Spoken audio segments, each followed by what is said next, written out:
Hello everybody! My name's Pam and welcome back to my YouTube channel of quick 6-minute lessons for the PTE test.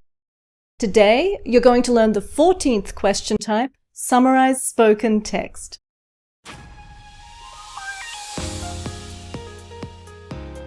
Now question 14 is the first question in the PTE listening section too. Now let me tell you what you're going to get from today's lesson. And that is a clear, simple, 3-step method to get a great score for summarized spoken text. First, I'm going to tell you how to take organized notes for this question type. Do you remember that I also taught you to take organized notes for retail lecture questions? But the organized notes for this question type are different notes, so watch this bit carefully. Second, I have a template for you. If you use a template here, you don't need to worry about the structure of your writing because you already have a well-structured template. So this means you can really focus on the ideas and you can save time too. And you can get a better score if you use this. Nice, huh? And then I'll give you key points about how to check what you write. Watch this part carefully. A lot of students lose points because they don't check their answer properly. So stick around for all 3 steps of my method. I'm an English teacher with over 20 years of experience, and I have a PTE score of 90 out of 90. I'm teaching a lesson on every PTE question type on YouTube. So, if you miss any of my videos, please check the playlist on my channel. And if you found today's lesson useful, or if you find today's lesson useful rather, please click to subscribe. Please also like and comment on my videos. I love hearing from you about what you want. One more thing, right now I'm making a PTE course. This is a concentrated and specialized PTE study course. When I finish it, I'll let you know. So please check my website often. It's neo-english.com. In the meantime, I'm still teaching online, so you can contact me for private lessons or to take my course English for University. You can contact me through my website for that as well. Okay, in summarized spoken text, a lot of students lose points because they don't prepare in advance. And other students do prepare, but not well. They use a disorganized or inappropriate system. So doing that means that they lose points or waste time answering. But today, I am providing you a well-organized system so you can get a better score and finish faster. Let's start. I have to tell you that today's lesson will last a bit longer than the usual 6 minutes. That's because I've included an official PTE summarized spoken text question for you. And the listening part takes a long time for these questions. Okay, so there are about 2 or 3 summarized spoken text questions in each PTE test. They are recordings of about 1.5 minutes each. They're sometimes a lecture from one person, sometimes an interview with 2 people. You listen, and then you summarize the main points in writing in 50 to 70 words. You have 10 minutes to both listen and answer each question. Okay, techniques for this question type. Okay, there are 3 clear steps to doing these questions. Step 1, organize notes. Step 2, template. Step 3, check. Now before explaining the technique, I want to explain why this question type is difficult. 1, there's no picture or other hint to help.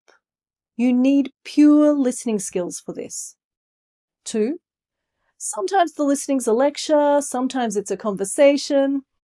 You can't rely on usual question patterns.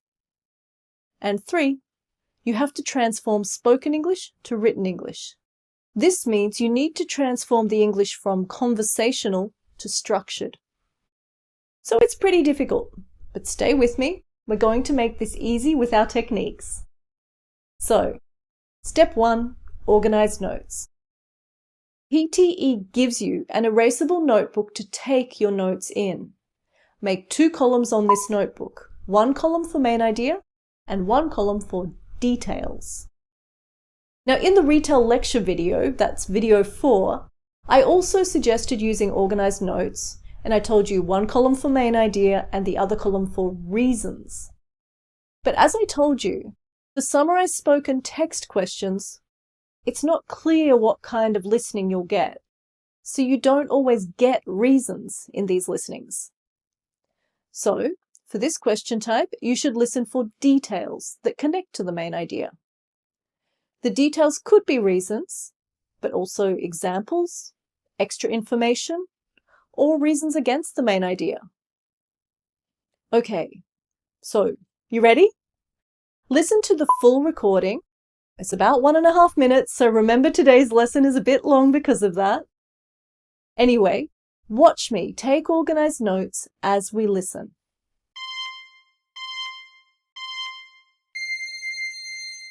Scientists are discovering that when you touch someone, you communicate very specific emotions such as sympathy, disgust, gratitude, or even love. The current issue of the scientific journal Emotion features a series of studies about touch. Reporter Michelle Trudeau touched base with the lead researcher. Psychologist Matt Hertenstein from DePaul University in Greencastle, Indiana, decided to study touch while he was watching parents interacting with their babies, making faces and cooing sounds, squeezing, stroking, nuzzling them. And all of a sudden it struck me one day, and I thought, I wonder if touch can communicate distinct emotions, much like the face and the voice. Decades of research has been done on the face and the voice and the distinct emotions that they communicate. But touch had been relatively neglected by researchers until Hertenstein stepped in and began his experiments. We invited 2 participants into the lab, and we put a curtain up between those 2 people, so they couldn't see or hear each other.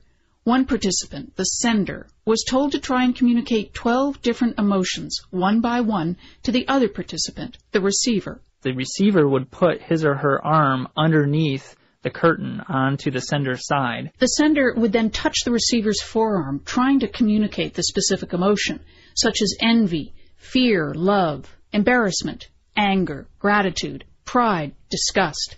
The receiver had to then decide which emotion was being communicated.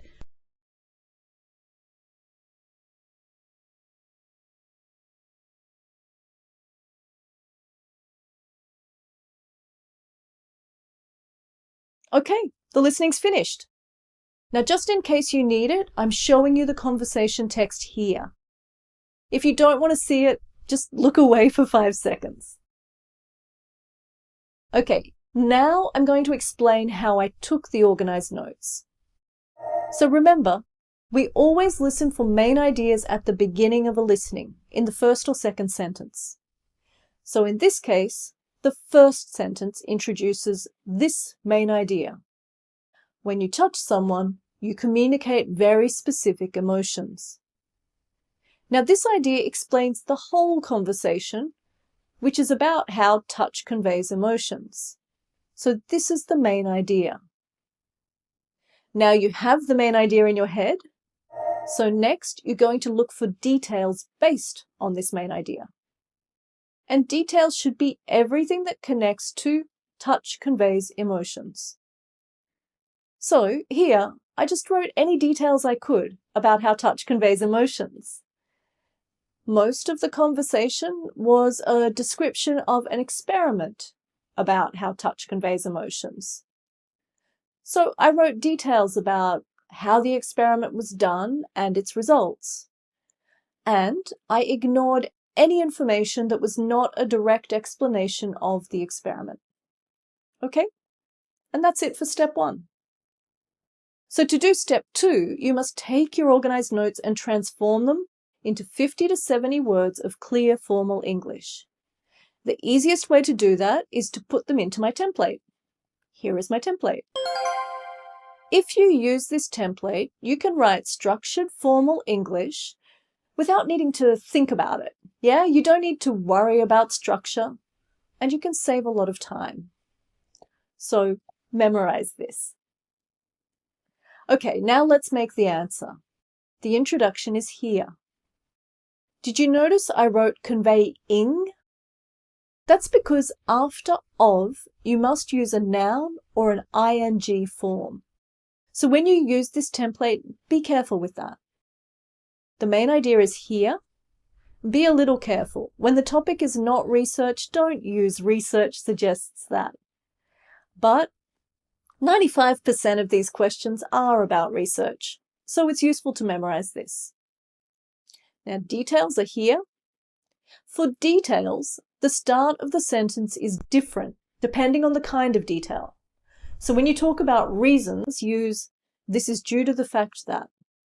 When you talk about examples, use "to illustrate." When you talk about extra information, use "furthermore." And when you talk about a reason against the main idea, use "however." Most of the time, you'll find reasons or examples as your details. So, if you memorize this template, it's so useful for any question. Now, in this question, the detail was an example. That's why I used "to illustrate."